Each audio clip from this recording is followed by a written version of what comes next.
काय झालं? माझं बाळ. काय झालं तुम्हाला?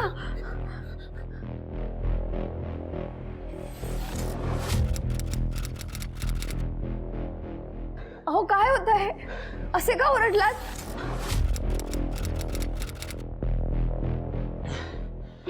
हे घ्या पाणी पिया. सावकाश.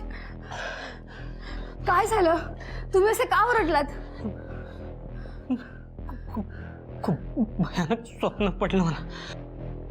कोणीतरी आपल्या सर्वांना नुसतं आठवलं तरी अंगावर शहर आहे तो. बघा जाऊ द्या, तुम्ही नका विचार करू त्याचा एवढा. हे बघ विद्या, 2 महिन्यांनी आपलं बाळ जन्माला येणार आहे बघ. आपल्याला खूप काळजी घ्यायला हवी. कळतंय ना तुला मी काय म्हणतोय? ही असली स्वप्न पडणं अपशकुन असतो. ही अशी वाईट स्वप्न फक्त मनाचे खेळ असतात. हे असं काही खरं होत नाही. नका काळजी करू, मला काही नाही होणार. शांत होत. विद्या, तुला काय झालं ना, मी खरंच नाही जगू शकत. मी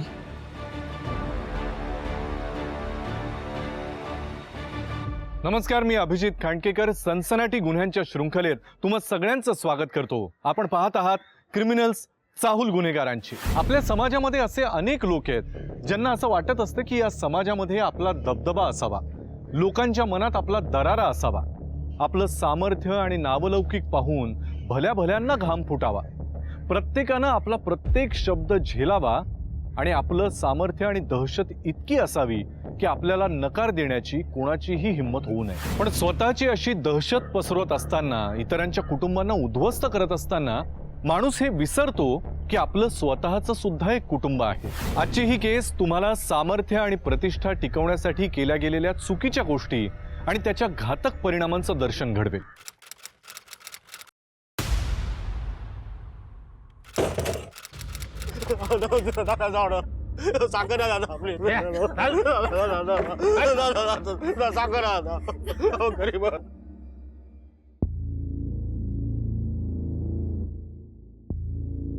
अजून घरी कामा नाही झालं. काय चाललंय? आमचं कर नका तोडू. आम्ही बांका घेऊन कुठे जायचं? कुठे जा, खड्ड्यात जा. मला काय विचारतोय? असं नका बोलू. थोडी तरी दया दाखवा. ए, दया दाखवायला मी काय समाजसेवक नाहीये. माझा धंदा आहे, मला फक्त माझा धंदा कळतो. कळलं ना? आमचा आसरा का हिरवून घेताय? अरे तुझ्या भावाला जाऊन विचार. ही जमीन त्याच्या नावावर आहे, त्यानेच मला विकली आहे ना. त्याचा गळा जाऊन धर. मला काय विचारतोयस? इथे टॉवर बांधायचा आहे मला. अरे काय थोबाड बघणार आहेस का? बघता कामाला लाग. चल बाजूला. करा रे लवकर खाली. बाजूला चल. साहेब साहेब साहेब ओ साहेब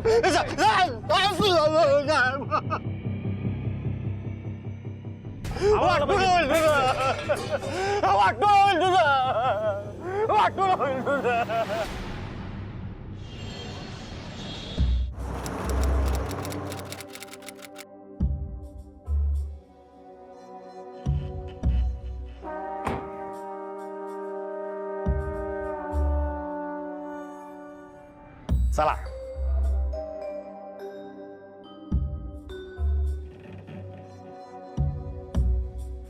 हो काय करताय? थांबा थांबा. काय होता पण थोडा तरी संयम ठेवा. मी माझ्या बायकोला सोडून इथे येतो, ते काय संयम ठेवायला का? अच्छा, मग माझ्याही काही इच्छा पूर्ण कराव्या लागतील तुम्हाला. या जगात फुकट काहीच मिळत नाही. माहितीये मला. हे बघ,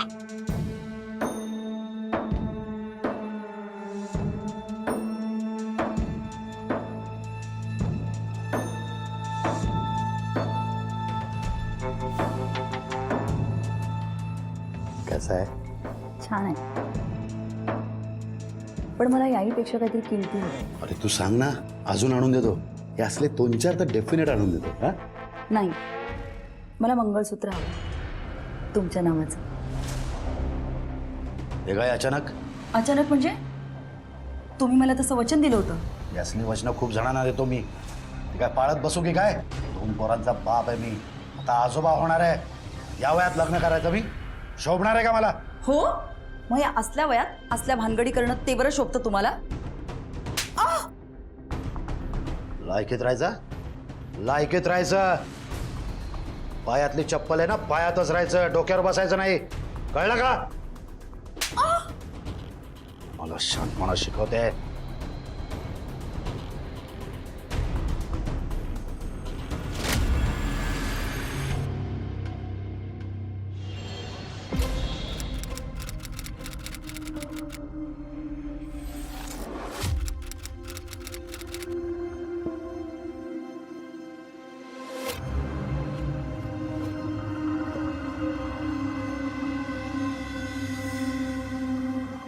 पेढा अगं नको बोलू. थोरले बंधू कुठे आहेत तुमचे? त्यांना राखी नाही बांधायची का? बाबा अमोल दादा सकाळपासून घरातच नाहीये. रक्षाबंधनाच्या दिवशी कुठे गेल्या कुणाच ठाऊक. बाबा चहा.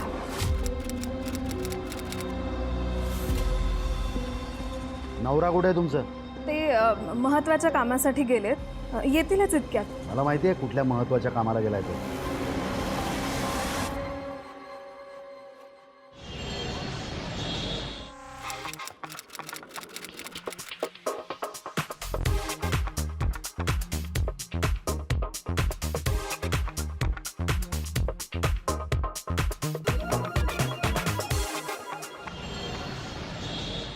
दौलतराव मोहितेसारखा माणूस, कपटी माणूस पुणे शहरात सापडणार नाही. त्याने लोकांना धमक्या दिल्यात,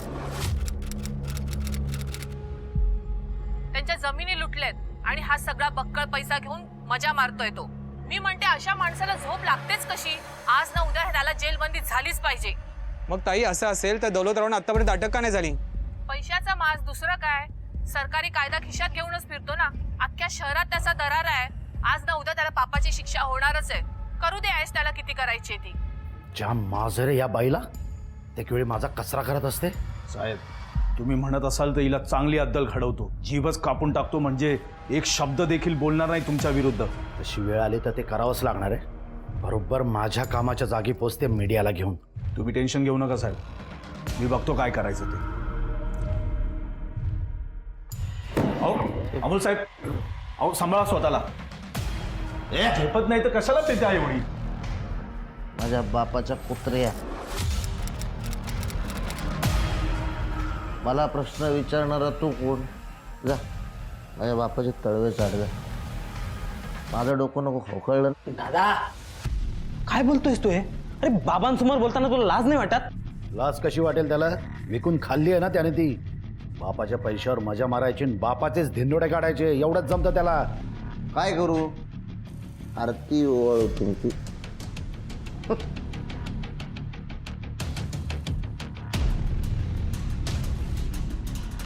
आहे मी नालायक, पण तुम्ही पण काय धुतल्या तांदळासारखे नाही आहात. हो, लोक शिव्या देत असतात तुम्हाला. तुमच्यामुळे किती टोमणे ऐकायला लागतात माहिती? दादा तोंड बंद कर प्लीज. जन्माला आल्यावर मारून टाकायला पाहिजे होता. सुटलो असतो मी.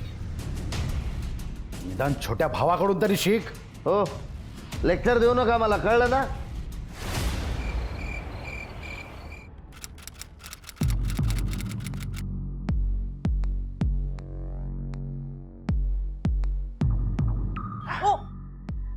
काय करताय तुम्ही? बास करा ना आता. किती दारू पिणार आहात? आता हे दारू पिणं सोडा आणि जरा काम धंद्याकडे लक्ष द्या. ए, तू पण माझ्या बापाच्या बाजूने बोलतेस का? बायको आहेस ना माझी, मग तशी वाढ. मी तुमच्या भल्याचंच सांगते ना. का बस. आणि तो म्हातारा काय मला घराबाहेर काढणार? मीच त्याला त्या जगातून बाहेर घालवून दे. माझा राग अजून तुला माहिती नाहीये. मला शिकवते. आली मोठी शानी. चल एक चल.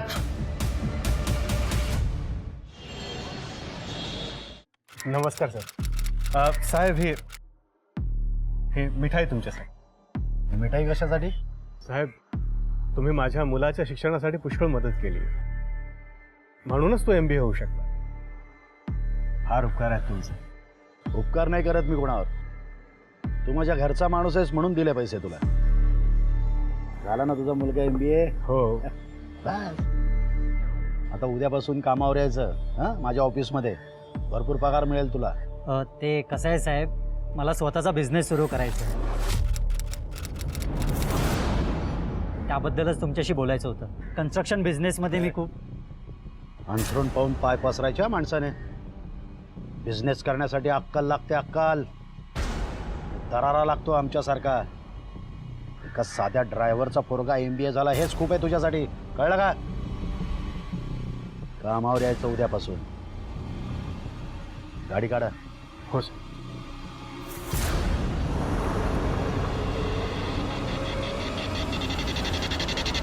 इथे नको, नंतर आपल्या नेहमीच्या ठिकाणी भेटू.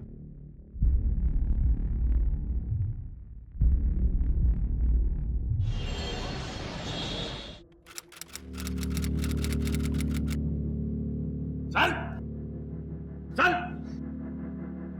साहेब, हाच तो त्या सोशल वर्कर नर्मदेला आपल्या सगळ्या बातम्या पुरवायचा. थोबाड फोडलं तेव्हा सगळं कबूल केलं याने. बोल रे बोल. माफ करा साहेब, मला मी तुमच्या पाया पडतो. अहो, त्या बाईने मला पैसे दिले म्हणून मी तिला सगळी माहिती पुरवली. मला सगळं सहन होतं. विश्वासघात सहन नाही करणार मी.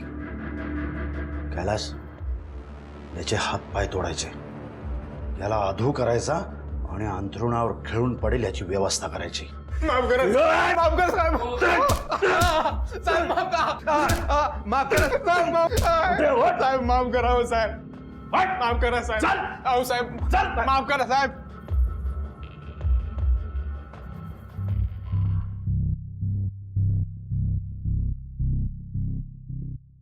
तू इथे काय करतेस? तुला म्हटलं ना माझ्या ऑफिसमध्ये यायचं नाही म्हणून. माझा मूड झाला की येईन मी. निघितलो. तुमच्या मूडप्रमाणे मी जगू शकत नाहीये. मला माझा हक्क हवाय. मी तुमच्या बाळाची आई होणार आहे. मला शेंड्या लावायच्या नाहीत. मला माहिती आहे किती लोकांकडून पैसे घेऊन तू त्यांच्यासोबत मजा मारतेस ते. असंही मला आता तुझ्यात रस राहिलेला नाहीये. निघायचं इथून.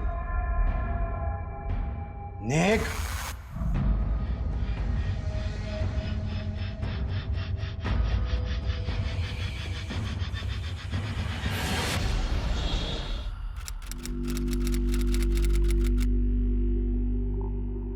ताई, हा घ्या चहा.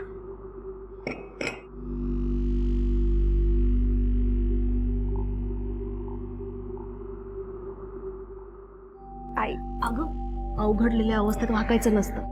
आणि घरात नोकर असताना तू का काम करते? अहो आई, ती बाजारात गेलीये. आणि तसंही तुमची सेवा करणं काही नोकराचं काम आहे का? हे घ्या चहा. तू घेतलंस? नाही, मी घेते. मी आलेच.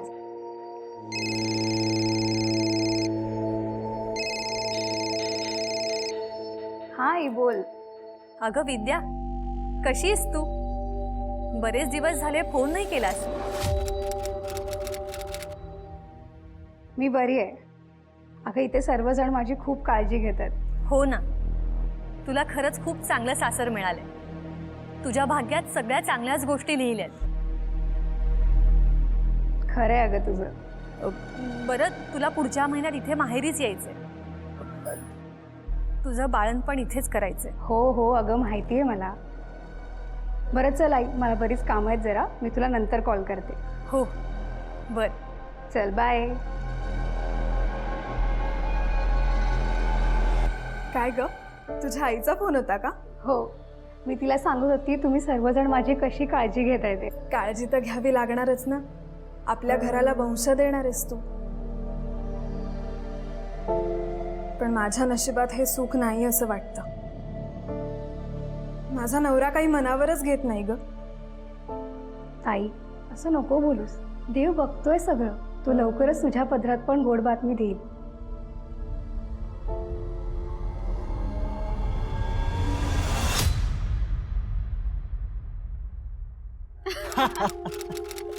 वेडाचंच तू. काय तू पण.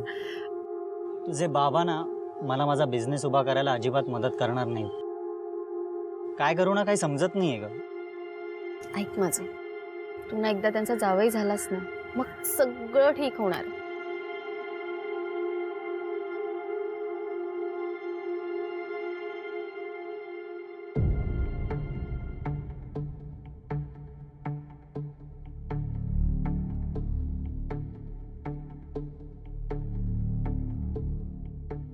साहेब एक मोठी भानगड सुरू आहे.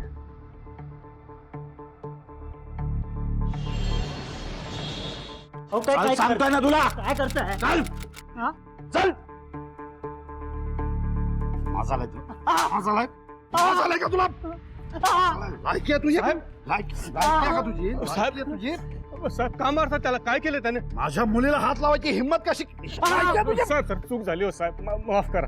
तुझ्या जागी दुसरा असता ना तर तुकडे तुकडे करून कुत्र्याला खाऊ घातले असते. लक्षात आला? साहेब साहेब साहेब एकदा माफ करा. हा परत तुमच्या समोर पण येणार नाही. माझ्या समोरच काय, माझ्या मुलीच्या आजूबाजूला सुद्धा दिसायचं नाही. उद्यापासून कामावर यायची गरज नाहीये. गाडी काढ रे. हो साहेब साहेब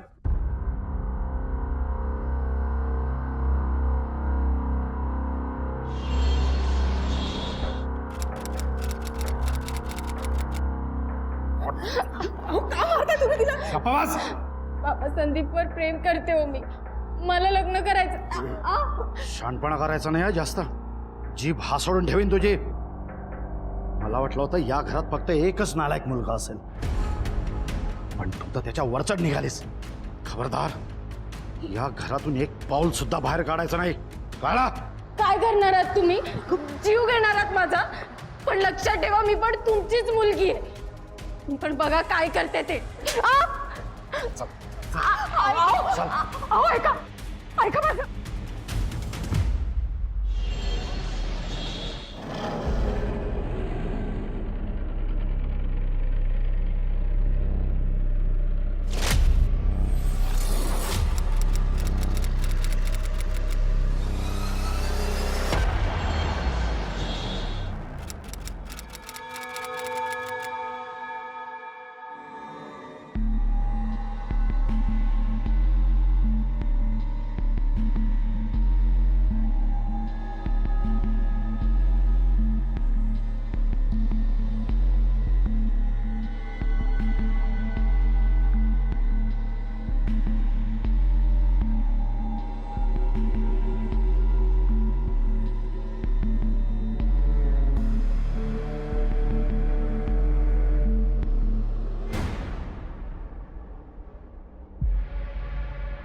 ज्योती, मी तुझ्या भावना समजू शकतो.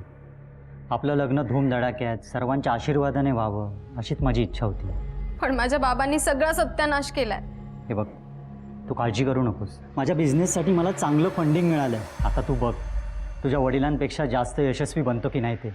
अरे त्याची मला खात्रीच आहे, पण मला ना टेन्शन याचं आलंय की आता बाबा काय करतील.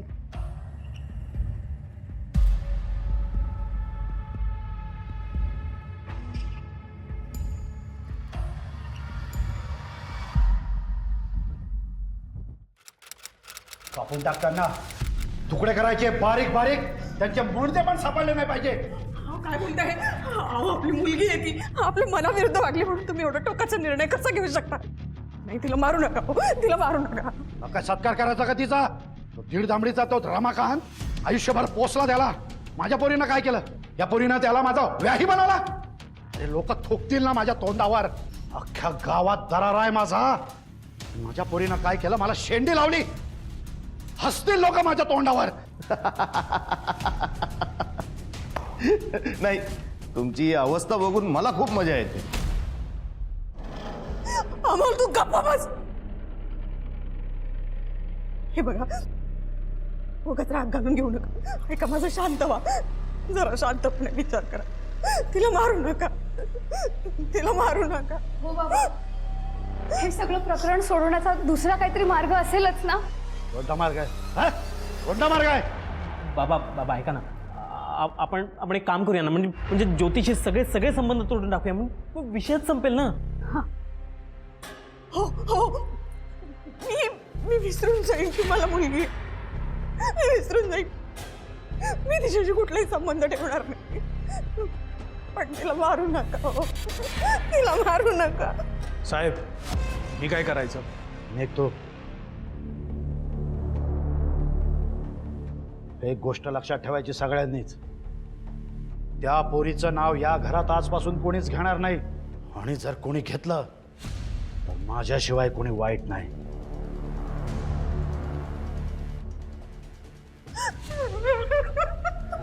आपल्या मनाविरुद्ध एखादी गोष्ट घडली की त्याचा राग येणं साहजिकच आहे. पण कधी कधी माणसाचा स्वाभिमान एवढा दुखावला जातो, त्याच्या अहंकाराला एवढी ठेच लागते की भावनेच्या भरात तो चुकीचे निर्णय घेतो. दौलतरावांनी आपल्या बायकोला शांत राहण्याचं वचन दिलं खरं, पण पुढे काही अशा घटना घडल्या की त्यांचंच त्यांच्या रागावर नियंत्रण राहिलं नाही आणि त्याची परिणिती फार भयानक झाली. खूप चांगली ऑफर आहे. तुम्ही जर ही जागा खाली करून दिलीत ना तर या जागेवर 30 माळ्याचे 2 टॉवर बांधणार आहे मी. आणि प्रत्येक कुटुंबाला 1 BHK आणि 10 लाख रुपये मिळणार आहेत. बोला.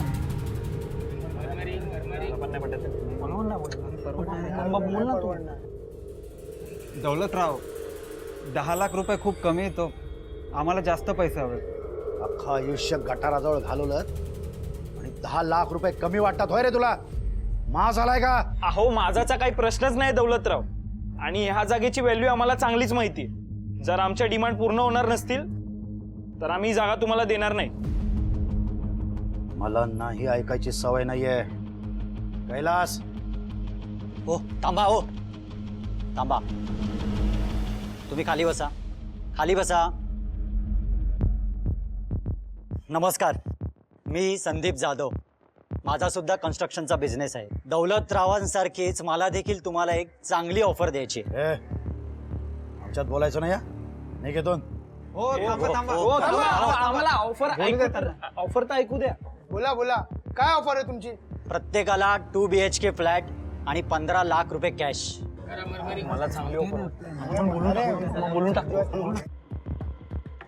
चांगली ऑफर आहे, आम्हाला सगळ्यांना मान्य आहे.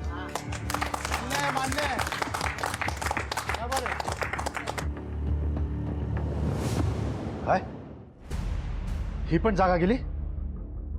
कोणी घेतली? संदीप.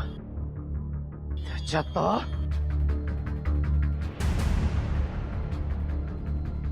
या संदीपचं काहीतरी करावं लागणार आहे. वर्गा कुठे आहे तुझा? कामावर गेला का? कंट्रोल मध्ये ठेवायचा त्याला, नाही तर एखाद दिवशी मरेल माझ्या हातून. बस. तुमच्याकडे नोकरी करत होतो तेव्हा खूप ऐकून घेतलं तुमचा मी, पण आता नाही. आणि इथे येऊन धमकी देण्यापेक्षा स्वतःची लफडी सांभाळा, नाहीतर लोकांना तोंड दाखवायला जागा राहणार नाही. चला निघा इथून. चरबी चढली. आज तुझी चरबी कायमचीच उतरवणार आहे मी. काय करताय तुम्ही?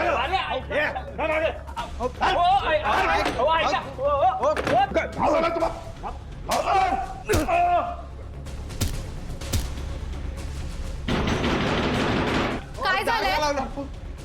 अरे तुझे बाबा तुझ्या सासऱ्यांना मारताय. बाबा दादा दादा तुम्ही दार तोडा ना प्लीज.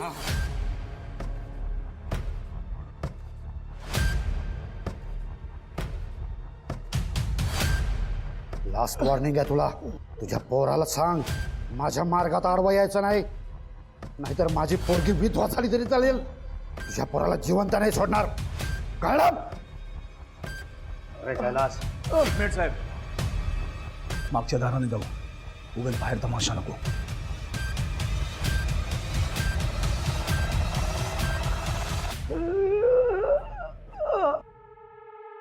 बाबा बाबा बाबा बाबा उठा ना बाबा. बाबा बाबा कुणी गेलंय? बाबा कुणी केलं? दौलतराव.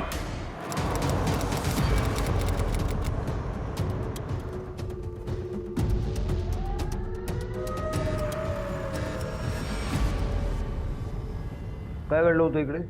साहेब, दौलतराव मोहिते आणि त्यांचा माणूस रमाकांत काकांशी भांडत होते बाहेर. त्यांनीच काकांची मारहाण केली आणि त्यांचा खून करून मागच्या दरवाजातून पळून गेलेत. खून होताना कोणी पाहिलं होतं का? नाही साहेब, त्यावेळी दार बंद होतं, घरात दुसरं कोणी नव्हतं. सर सर सर माझा नवरा खूप रागाच्या भरात घराबाहेर पडलाय सर. सर तो माझ्या बाबांना सोडणार नाही सर. सर प्लीज काहीतरी करा. साहेब, ज्या चाकूने काकांचा खून झालाय संदीप तोच चाकू घेऊन निघालाय. ताबडतोब दौलतरावांच्या घरी जा आणि बघा काय सिच्युएशन आहे. Okay sir. बगाडे, शिंदे.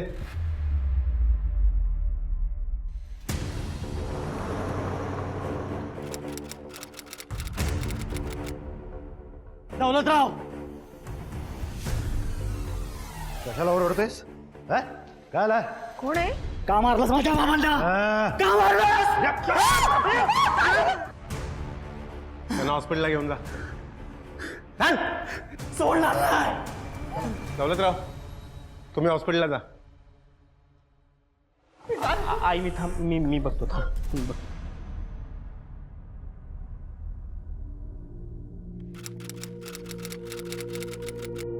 संदीप, शांत हो. बस तू बस.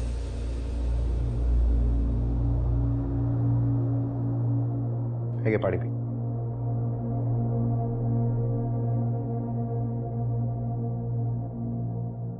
कसा शांत होऊ साहेब? ज्याने माझ्या वडिलांचा खून केला त्याला तुम्ही अटक करायचं सोडून मलाच अटक करून आणलं. हे बघ संदीप, तुझ्या वडिलांना न्याय नक्की मिळेल. आणि रागाच्या भरात तू जे काय केलंस ना ते पण योग्य नाही. मर्डर वेपन घेऊन तू दौलतरावांच्या घरी गेलास आणि त्यांच्यावरती हल्ला केलास.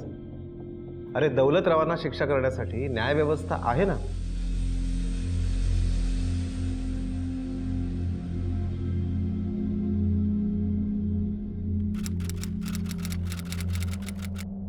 झाली का मलमपट्टी करून? आमचं लॉकअप तुमची वाट पाहतोय दौलतराव. तुमचा गैरसमज झालाय साहेब. मी नाही केलाय त्याचा खून. रमाकांतच्या घरी गप्पा मारायला गेलो होतो. भांडायला गेलो होतो आणि तेच केलं मी.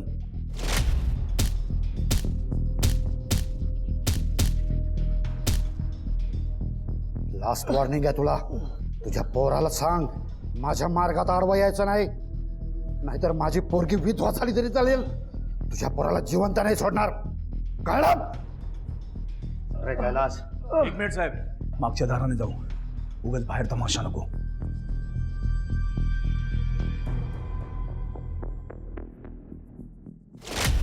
जर त्याचा खून केला असतं तर सांगून टाकलं असतं तुम्हाला. मी नाही घाबरत कोणाला. हॅलो. ओके, ठीक आहे सर. त्यांच्या खास माणसाला कैलासला ताब्यात घेतलंय, पण तो खून केल्याचा नाकारतोय. नाहीच केलाय त्याने. खोटं बोलतोय काय मी? आता तरी सगळे पुरावे तुमच्या विरुद्ध आहेत दौलतराव. चला चला चला चला सर, चला. अहो मी, चला चला तुम्ही ऐका. अरे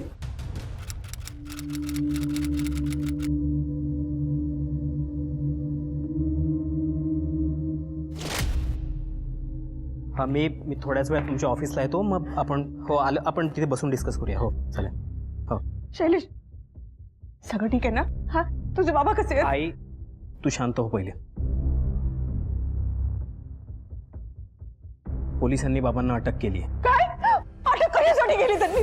काय केलं त्यांनी? आई, हे बघ, आपल्याला चांगला वकील बघावा लागेल आणि मी बघतोय, बोलतोय त्यांच्याशी. मी करतो काहीतरी, ठीक आहे? तरी मी त्यांना कितीदा सांगायचं रे, उगाच नसता राग घालून घेऊ नका डोक्यात म्हणून, पण नाही ऐकलं माझं. आणि बघ आता शेवटी नको ते घडलं. नको ते नाही, योग्य तेच घडले आई. माझ्या बापाला ना त्याच्या कर्माची फळं मिळाली. बरं झालं. खूप माज होता ना त्यांना, आता सगळा उतरेल तो. अरे दादा, कमॉन यार, काय बोलतोयस तू? ही वेळ बाबांना सपोर्ट करण्याची आहे ना की त्यांच्या नावाने खडे फोडण्याची. तू प्लीज शांत राहा यार. नाही राहणार. खूप शिव्या ऐकल्यात त्यांच्या, खूप त्रास दिलाय त्यांनी मला. आता बसले असतील जेलमध्ये रडत.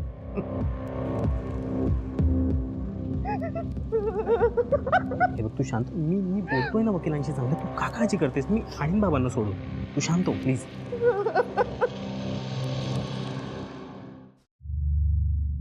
काही करणार आहेस की नाही? अरे सोडो मला इथून, हैराण झालो रात्रभर. बाबा तुम्ही काळजी करू नका, मी करतोय प्रयत्न. पण तुम्हाला जामीन मिळणं जरा कठीण वाटतंय, कारण तुमच्या विरुद्ध खूप पुरावे आहेत आणि तुमच्या पास्ट रेकॉर्डमुळे पण जरा प्रॉब्लेम होतोय. म्हणजे मी काय आता न केलेल्या गुन्ह्याची शिक्षा भोगायची काय इथे? तुझा विश्वास नाही आहे माझ्यावर? अहो बाबा असं नाही आहे, माझा विश्वास आहे तुमच्यावर. आहे ना? आधी त्या व्यक्तीला शोधायचं ज्या व्यक्तीने मला इथे अडकवलंय. कोण असेल ही व्यक्ती जी बाबांना अडकवते? कुठेतरी शत्रूच असणार माझा. पुण्यातील सुप्रसिद्ध बिल्डर दौलतराव मोहिते यांचे ड्रायव्हर आणि व्याही असलेले रमाकांत जाधव यांच्या खून प्रकरणात त्यांना अटक करण्यात आली. दौलतराव यांच्या मुलीने पळून जाऊन लग्न केलं, ह्याचा राग त्यांनी रमाकांत जाधव यांच्यावर काढला. पोलीस या संदर्भात तपास करत आहेत. तुम्हाला या संदर्भातील सर्व माहिती आम्ही देत राहू. तुम्ही पाहतात सबसे तेज न्यूज. कॅमेरामॅन सूरज सोबत मी ऋतुजा चिंचकर. दौलतराव यांनी आपल्या अहंकारी स्वभावामुळे आणि चुकीच्या कृत्यांमुळे अनेक शत्रू निर्माण केले होते आणि त्यांनीच रागाच्या भरात रमाकांत जाधव यांचा खून केला, यावर दुमत असणं शक्यच नव्हतं. पण हेच सत्य होतं का? दौलतरावांना कुणीतरी मुद्दामून या प्रकरणात अडकवण्याचा प्रयत्न करतंय का? कधी कधी सत्य हे कल्पनेपेक्षा फार वेगळं आणि विचित्र असतं. या केसमध्ये असंच काही घडलंय का? मी आधीच म्हटलं होतं, तो दौलत एक नालायक माणूस आहे. त्याने असंख्य गुन्हे केले आणि त्यातून तो सही सलामत बाहेरही पडला. पण म्हणतात ना, भगवान के घर देर है अंधेर नाही, ते हे असं. त्याचा खरा चेहरा आता सगळ्यांसमोर आलाय. अशा माणसाला फाशी झालीच पाहिजे, आणि तीही भर चौकात.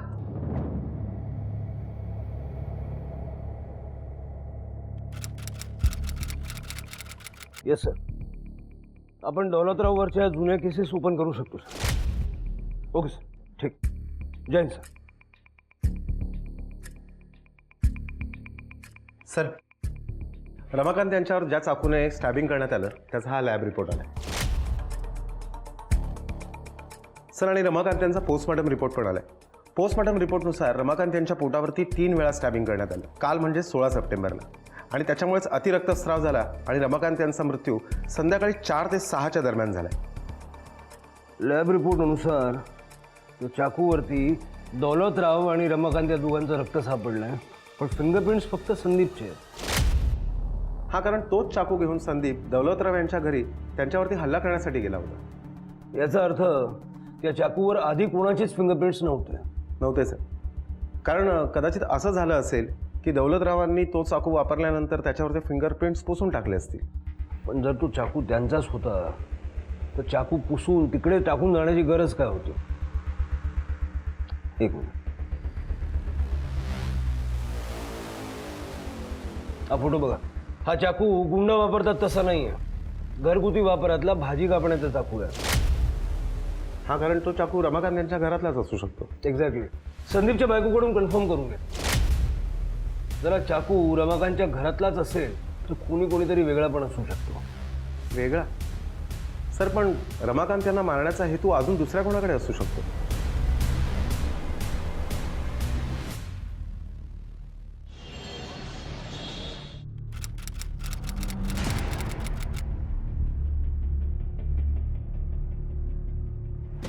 अहो, तुम्ही जेवलात पण नाही. हे घ्या, निदान दूध तरी पिऊन घ्या. नकोय मला. बाबा तिकडे जेलमध्ये अशा परिस्थितीत आहेत आणि मला इकडे काहीच खावंसं आणि प्यावंसं वाटत नाहीये. अहो, पण असं करून कसं चालेल? तुमची तब्येत ठीक राहिली तर तुम्ही बाबांसाठी धावपळ करू शकाल ना. बरं, तुम्ही रागवणार नसाल तर एक विचारू का? विचार. असं तर नाही आहे ना की भावनेच्या भरात आपण एका गुन्हेगाराला वाचवण्याचा प्रयत्न करतोय? म्हणजे काय म्हणायचं तुला? माझ्या वडिलांमध्ये 100 दुर्गुण असतील, पण याचा अर्थ हा नाही आहे की ते खूनी आहेत. आणि मी माझ्या वडिलांना ना जास्त ओळखतो. ठीक आहे? सॉरी, मला तसं म्हणायचं नव्हतं. मला कोणाला गुन्हेगार सिद्ध नाही करायचंय. मी तर फक्त हे बघ, तू जास्त विचार करू नकोस. उद्या आपल्याला डॉक्टरकडे जायचं आहे, ठीक आहे? मी फ्रेश होऊन होतो.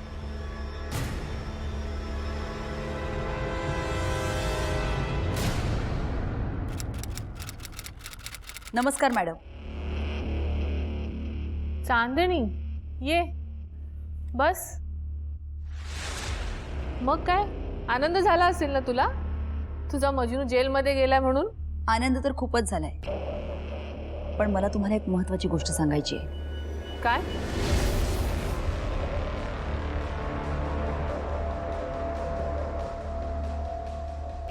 अच्छा, आत्ता खरी मजा येणार आहे.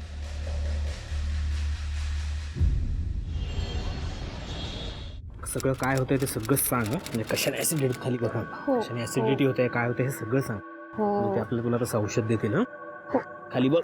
हां, अरे एक मिनिट, मी माझी पर्स आत विसरली. त्यात माझे जुने रिपोर्ट्स आहेत. म्हणतो.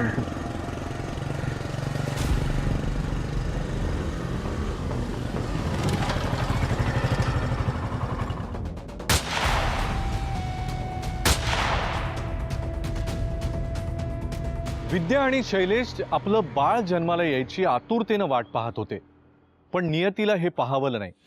त्यांची सगळी स्वप्न क्षणार्धात उद्ध्वस्त झाली. कोण असेल या हत्याकांडामागे? दौलतरावांच्या अहंकारी स्वभावामुळेच मोहिते कुटुंबावर हे संकट ओढवलंय का? पोलिसांचा तपास आता कुठल्या दिशेला जाईल? कोण असेल खरा गुन्हेगार? या सगळ्या प्रश्नांची उत्तरं आपल्याला बघायला मिळणार आहेत उद्याच्या भागात. सनसनाटी गुन्ह्यांच्या शृंखलेत मी अभिजित खांडकेकर तुम्हा सगळ्यांची रजा घेतो. पुन्हा भेटूया एका नवीन गुन्ह्यासह नवीन भागात. पण तोपर्यंत तुम्ही स्वतःची आणि आपल्या कुटुंबियांची काळजी घ्या. धोका अजूनही टळलेला नाहीये, त्यामुळे घराबाहेर पडताना मास्क आणि सॅनिटायझरचा वापर नक्की करा. पाहत रहा क्रिमिनल्स, चाहूल गुन्हेगारांची. जय हिंद, जय महाराष्ट्र.